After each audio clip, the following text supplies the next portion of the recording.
good morning mga ka-vlog. Dito ngayon tayo sa Cavite TPO para sa Barangay Anihan Caravan sa 29 PCR Bond Celebration with the team ng Ligtas Ka sa Bagong Pilipinas. Kasama ko ngayon si Sir Aslan, Police Lieutenant Colonel Aslan po, John Aslan po.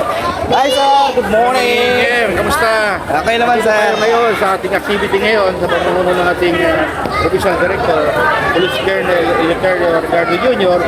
upang pamahagi yung servisyo ng kapulisan at mga different agency.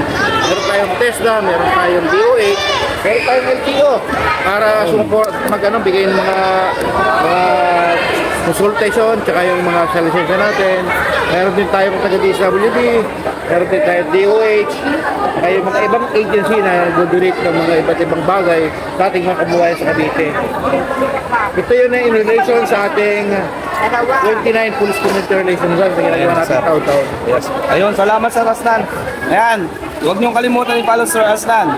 John Aslan po. Ayan, si Sir Aslan. Thank you sir. Thank you, boss.